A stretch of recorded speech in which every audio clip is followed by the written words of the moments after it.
Cooper is 12 years old. He is a sixth grader. He has a diagnosis of severe nonverbal autism. He's very joyful, but struggles with some day-to-day things and trying to understand this world. And really, we're just trying to help him fit in. Cooper was our first son, and right away, I could tell something was different. He struggled to eat, he struggled to sleep, he struggled to be content. He never started talking.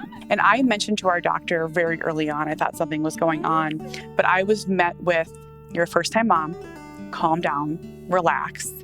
Getting help was not easy in the beginning. I love you. I was at a lunch and learn. All of a sudden, the presenter's talking about autism spectrum disorder. And as she was describing this disorder, I knew. I could just feel it in my gut. It wasn't until I found myself at the library and I saw a group of kids playing and they asked me questions and I said to them, "How old are you?" And they were 2.5. And at that point, that's how old Cooper was. And in that moment, I knew. I felt really alone. So I started writing. I created a blog called Finding Cooper's Voice, and I just started sharing about what I was seeing, what I was feeling, what I was trying to figure out. I was terrified. I started a Facebook page, and I started making videos, thinking no one would ever watch them.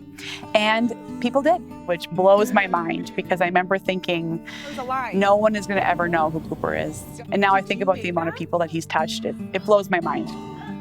My only goal in the beginning was to find other families like ours.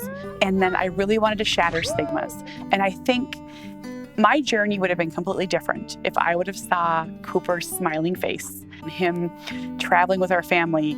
The whole journey would have been different for me. And I want to be that to other people. I was writing little snippets about autism. And I had a follower who every time I wrote something, she would write, "You need to write a book." And eventually she convinced me to come out to New York and meet her neighbor who was an agent. I met with her and signed a contract and wrote a proposal. Park Row Books, which is part of HarperCollins, bought it. It was the story of our life and becoming the mom that Cooper needed me to be. It is the story of mistakes and triumphs. It turned out beautifully.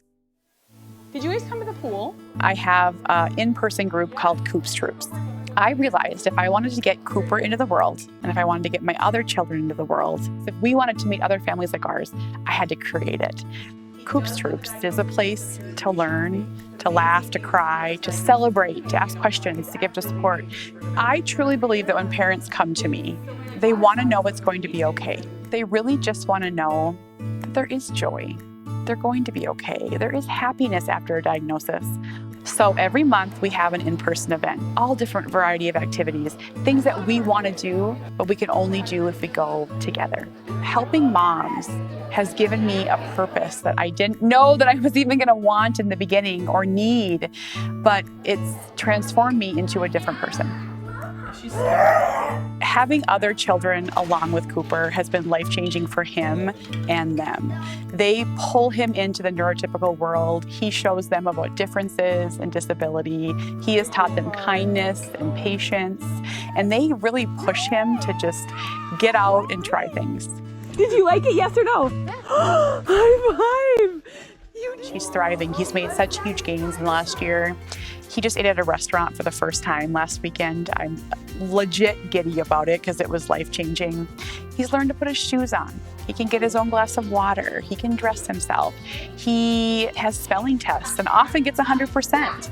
So we're just going to keep pushing him towards those little goals. Cooper gave us the gift of sight. And what that means is he has taught us to see people. See differences, see the underdog, see the discriminated. What a gift that we get this, that we get him, so we can help others. You say it. Say it again.